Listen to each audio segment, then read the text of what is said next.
Oke, Assalamualaikum warahmatullahi wabarakatuh. Jadi di sini saya Ataria Abimanyu dari kelas 6A Boys. Jadi di sini saya akan menjelaskan tentang anabolisme dalam sistem kerja enzim. Nah, jadi sebelumnya apa sih itu anabolisme? Nah, anabolisme atau yang disebut juga sebagai asimilasi atau sintesis merupakan rangkaian proses reaksi kimia yang berkaitan dengan proses penyusunan atau sintesis molekul atau senyawa kompleks dari molekul atau senyawa sederhana atau penyusunan zat dari senyawa atau molekul sederhana menjadi senyawa yang kompleks. Nah, kalian tahu gak guys, proses tersebut berlangsung di mana? Nah, jadi proses tersebut berlangsung di dalam tubuh makhluk hidup.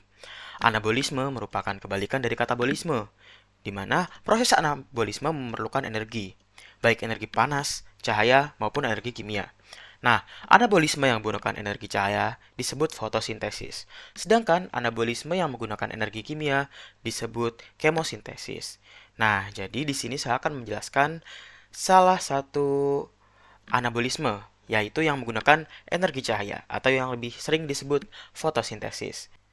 Nah, jadi di sini saya akan menjelaskan yang pertama, yaitu fotosintesis. Nah, fotosintesis ini adalah proses pengubahan zat anorganik H2O, H2O atau air, dan CO2 atau karbon dioksida oleh klorofil menjadi zat organik atau karbohidrat dengan bantuan cahaya atau sunlight yang ada di sini. Nah, peristiwa fotosintesis dapat dinyatakan dengan persamaan reaksi kimia, yaitu 6CO2 ditambah dengan 6H2O menjadi C6H12 dan O6 ditambah dengan 6O2. Nah, proses ini memerlukan yang tadi kita bahas, yaitu cahaya. Nah, proses fotosintesis yang terjadi di kloroplas berlangsung melalui dua tahap reaksi. Nah, kalian tahu guys, reaksinya itu apa aja? Nah, jadi reaksi yang digunakan untuk melaksanakan proses fotosintesis ini ada reaksi terang dan juga reaksi gelap. Oke guys, jadi di sini yang pertama akan kita bahas yaitu adalah reaksi terang. Nah, reaksi terang ini terjadi ketika adanya cahaya. Nah, salah satu contohnya itu cahaya matahari. Jadi di sini cahaya matahari akan diserap oleh pigmen klorofil di fotosistem 2. Nah, di sini cahaya matahari akan diserap oleh pigmen klorofil di fotosistem 2. Nah, energi cahaya ini menaikkan elektron ke tingkat energi yang lebih tinggi dan elektron ditangkap oleh akseptor primer. Nah, di sini primary acceptor. Nah, kemudian eh, proses yang terjadi selanjutnya adalah fotolisis air. Nah, untuk menggantikan elektron yang hilang, air atau H2O dipecah menjadi dua elektron masuk ke P680. Nah, jadi di sini guys, masuk masuk ke P680, kemudian dua proton H+ dilepaskan ke lumen tilakoid. Kemudian ada juga di sini setengah O2 dilepaskan ke atmosfer. Nah, jadi di sini reaksinya itu 2H2O sama menjadi 4H+ ditambah 4 emin ditambah O2. Nah, kemudian di sini ada reaksi yang selanjutnya yaitu transport elektron. Nah, transport elektron ini dilakukan menuju ke fotosistem 1.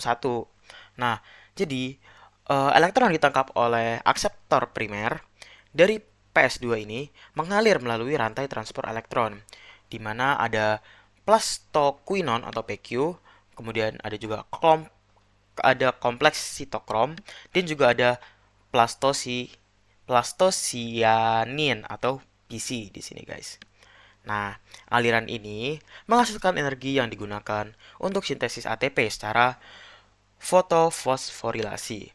Nah, kemudian di sini tuh nanti akan terjadi pembentukan ATP. Nah, jadi energi dari aliran elektron digunakan untuk memompa proton H+ ke dalam ruang tilakoid, menciptakan gradien proton. Nah, gradien ini dimanfaatkan oleh ATP sintase untuk menghasilkan ATP dari ADP dan PI atau fosfat anorganik. Nah, kemudian di sini juga ada penangkapan cahaya oleh fotosistem 1. Nah, jadi cahaya juga diserap oleh fotosistem 1 guys, nggak cuma di fotosistem 2. Nah, cahaya yang diserap oleh fotosistem 1 akan menaikkan energi elektron dari P700. Nah, di sini nih. Nah, elektron berenergi tinggi ini ditangkap oleh akseptor elektron primer dari PSI, dari PS1. Nah, kemudian di sini ada pembentukan NADPH. Nah, elektron dari akseptor PSI diteruskan ke ferredoxin atau FD di sini dan juga menghasilkan NADP plus reduktase. Nah, NADP plus reduktase menggunakan elektron dan juga H+ untuk mereduksi NADP+ menjadi NADPH. Nah, di sini guys, NADPH ini. Oke, jadi kemudian kita akan lanjut ke reaksi gelap. Nah, oke. Jadi tadi kita sudah membahas reaksi terang. Nah, jadi ada satu lagi.